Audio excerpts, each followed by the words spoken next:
Hey, buddy, it's Crazy, and for another week, we are up to episode number 12.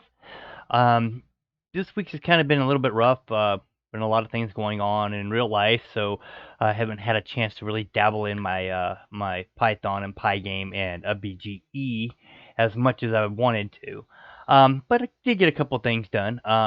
In the book that I'm working from right now, let me get over here to that one, and I'm working on invent your own computer games with Python, and right now it's finally actually getting up to the visual graphics. The last one I left off with was collision detection.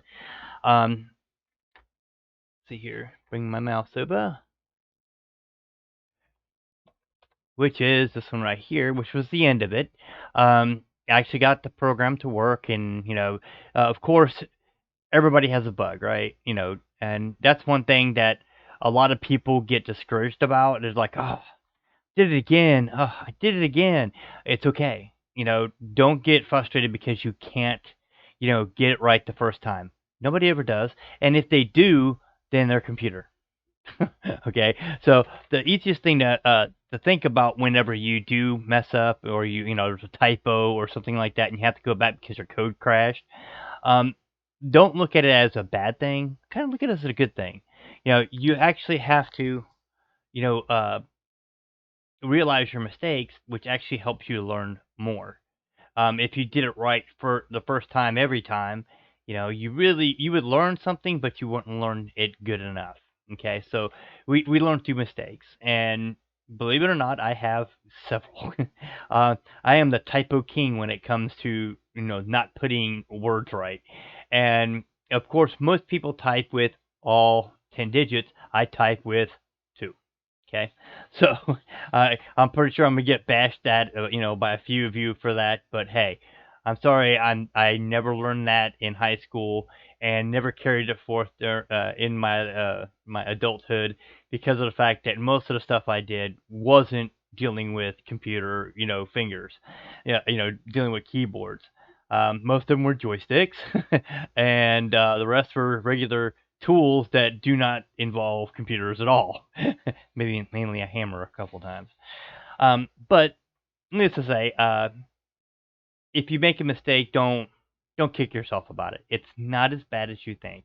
It's just one of those things that your mind has to learn, and once you learn it, you'll still continue to mess up, but it'll catch those mistakes before you make them, and then you start actually fixing your problems, and you start seeing things. And that's one thing I've noticed on this past one. And we'll go ahead and bring it up real quick. There it is. On the collisions detection, it was pretty well self-explanatory. It has roughly 110 lines of code, which really isn't a big program, right? But if you run it, I mean, look, you get this little square who can run around the screen, have fun. You can put some more food in there for him, you can make him dance around the screen. I mean, it was pretty fun. But when I couldn't get my character to move, I couldn't figure out why. And then I finally figured it out. It was right here. My key up events weren't set right. And what it was is I capitalized each and every one of these. So it was like, does not understand what K underscore A is. And I'm like, "Ah, I capitalized it? Why did I capitalize it? Well, just creature of habit, hold the shift down and start pressing the letters, right? Well, that's kind of what I did. So when I got here, oh, hold the shift key down, capital K underscore A, colon. No. Okay, so it throwed every kind of error I could. I couldn't get my, little guy to move. And I got frustrated. I'm like, why in the heck am I missing this stuff? This stuff makes sense. I know it's there. I know what they mean. I know what that, this little line of, this little, what do they call that? This little variable. Okay, I know what this is for. I know what this does. You know, but why did I put a capital A instead of a lowercase a, like most of the time you do, right? So it's just one of those things where you're going to stress yourself out on, and it's not worth it. Seriously, it's not worth kicking yourself over it. It's not that big of a deal. So I got my grips together and say, okay, Crazy, we're gonna get this done. We can do this. Let's work together. And so Crazy said, yeah, we could do this. So I got through the code, got it all working, fixed all my little bugs that I created in it, and it worked. As you see, little guy goes around the screen now. No error messages, no anything. No trace bags. Everything was great. So I was like, okay, cool. Now guess what? I'm gonna go to the next one, right? So in that is this one right here, which is chapter 20. I think it's second to the last chapter, but it's using sounds and images. Now, believe it or not, I enjoyed it because it's Pygame for one. Um, I've done a couple of I did this with my GTA Z game that I did a tutorial, with the tutorial version of it. I understood a lot of this, and it was already like, oh yeah, I remember that. Oh yeah, I remember that. Oh, this, things are starting to click in a little bit better than when I first started out. And repetition, and I don't care what anybody tells you, repetition is a good thing. Okay, if you really want to do something, you do it all the time, constantly. Keep doing it, and kick back to ones that made you think. Um, Pygame images were kind of a question mark for me when I first started. Let me bring this up. Okay, this is the one I'm working on now. I'm on page 307. Let me see. Let's scroll past most of this. I'm on the other screen right now, so hang on. Please bear with me. Your call is very important. This isn't a call. Okay. um, I got down to the bottom of doing the code, and I'll switch it back over so you can see what I'm talking about. Okay, I got down to the bottom of the code, and I'm starting to go through the process, and I actually stopped right here. Okay, that was the last one I went to before I got too tired and I had to go to work the next day. So I was, after typing all the code, I noticed, this little line right here. Now, I remember doing lines like this, and that image, Pygame image.load was something that I caught on to because that I had to use that a lot in GTA Z. And it was like, oh, I get it. Okay, oh yeah, okay. I remember doing this now. It starts to sink in and it starts to uh, catch your attention, and you can relate to it. And believe it or not, relation to something actually helps you learn it too. Okay, that's why they use cue cards for kids. What they call them, index cards. Back in my day, that's what they called them. Nowadays I think they call them cue cards. But you would get a picture of on an index card, and the teacher would ask you, "What is this?" It's a fish. Okay, what is this? Oh, it's a tree. And then your mind starts putting those pictures together, and after a while, when they hold that up, it's automatic. That's a tree. Oh, that's a fish. Oh, that's a lantern. Oh, that's a heart. Oh, that's an eye. you know so the same thing goes with learning any kind of programming language.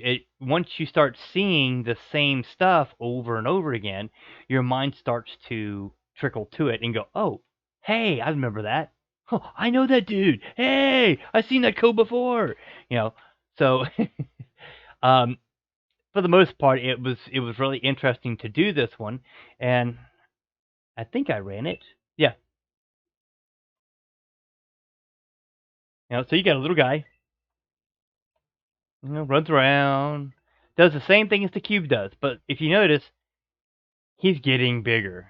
Okay, let's see, and I can turn off the music, and I can turn it on. I can turn it off. I can turn it off, on, off. Okay, I'm on board of it now. Okay, so you basically do the same things you can do with that little cube, but this time now it's got images of cherries, a little guy. No, I did not make this guy. It was actually part of the book. You can actually download the files that they have for each one of these for free. Okay, so if you have this book and you're working with it, let me kick back over to it so you know what I'm talking about. If you have this book here, all this stuff like the Pygame image.player.png, that PNG is just that little dude right here, you know, and they give it to you. It doesn't cost you anything. A lot of people don't know that. Okay, so when you're doing stuff like this and you got a good book and it offers, uh, assets and stuff like that, you at least got to kick them back. So thank you, No Starts Press, for all the, free stuff that you gave with the book. I think that's awesome. Um, but the funny thing is, you can actually put your own image in there. And if when the first time I did this, I actually tried my own image, and yeah, this one was 100% better than mine. Okay, so I'm not very artsy when it comes to trying to figure that out. Trying to figure out pixel art. I've always had a hard time. I can see it good in 3D, but yeah, trying to put that on a flat surface, it's really hard for me to do. People can get shading down really awesomely. I can't. Okay, so needless to say, I ran through all the code or typed in all the code, and of course, this one's only like 127 lines of code. Very small, very easy little program, right? But there are key things. Windows Service.blit. I remember blit. I remember that very well. You know, um, there's other things. Stretch image. You know, Pygame.transform.scale.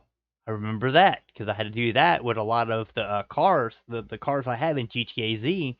I actually had to use that to size them to the tiles, so that way they're not like 5,000 times bigger than the player character. I just wanted to be kind of close to what it looks like the player can get in them. You know, a lot of games don't. You hear people talking about, when they do a game review, they're like, oh well, the roads and the streets don't look proportional. They don't look, like they would do in reality, and yada yada yada. That's what they're meaning is that when they transform, the meshes to fit the game map, it was hard to, get it to look realistic. Some look realistic, some don't. Fallout 4 is one of the ones I can sit there and say that, yeah, I can see it. The roads are big enough, but they're mainly made for one car. If you took one of the cars from the game and put it on that road, especially over there in Concord, yeah, not gonna happen. No, you ain't gonna pass two cars past there, and they can't make that sharp turn. But if you notice the front doors of the houses, they're huge because it's got to equal the size of the player. So there's a difference. So whenever you're transforming, an image, you got to look at that because do you want it to go with the player? Do you want it to go with the scene? Things you got to check out with that. And I think it's neat because of the fact that when you can transform an actual just a standard image, I think that's pretty cool. And what this line right here actually does is it makes the character grow every time he eats one of the little cherries. And as you saw from the game, this game, as he eats one, he gets bigger, see? Bigger and bigger and bigger. And yes, he can overdo the screen. You can't go off the screen, but he can go past the screen. I mean, that's annoying to me.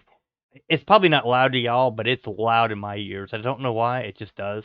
But he can actually get bigger and bigger and bigger and bigger and bigger and bigger until he fills the entire screen, and then he will go past it.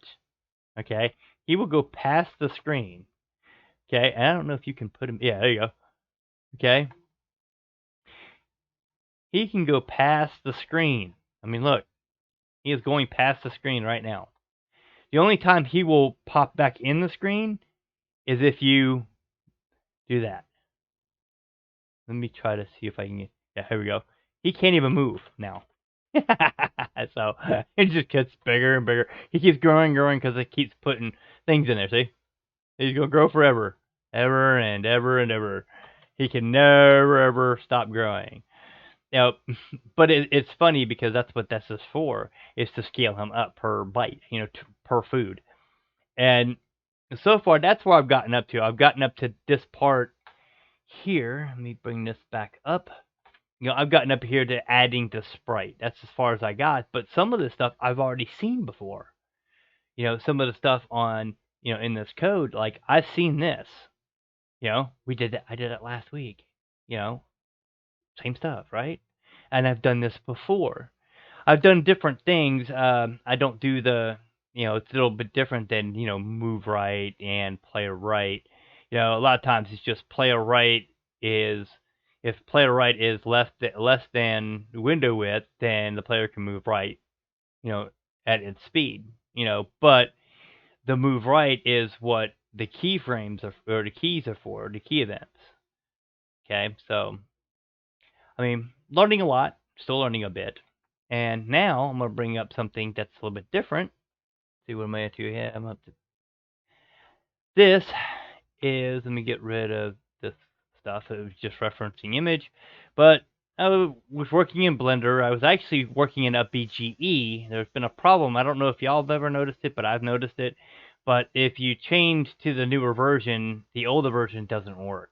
That's what it seems like to me, because I started this in the older version and then downloaded the new BGE uh, on 610, and now this won't load in UpBGE. It'll load in Blender, but it won't upload in UpBGE. So I think the guys are gonna have to work on that. They probably are. It's just probably one of them things that I just now noticed and everybody else already knew about. But this is going to be crazy. I'm going to get him, I was just trying to model him, and I followed a tutorial trying to, follow along. I didn't do that character. I did my own. Which was these guys right here. But I wanted to try to make it, somewhat like a guy, a person, so I did that. But so far, that's about it. That's what I've done this week.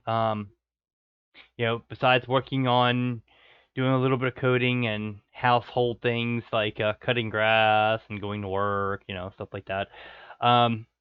But I do try to get my time in. I do my couple hours a night, and some nights, there's one night I just got in and started playing video games and said, I'm just going to play games tonight. Take a break.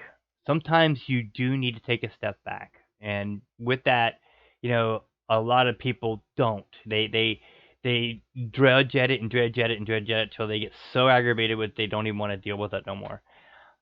Do yourself a favor. Do me a favor. Do yourself a favor. And take a step back. You don't have to dredge at it so long. Take a 30-minute break. Go outside. Take a couple of deep breaths. Come back in with some fresh eyes.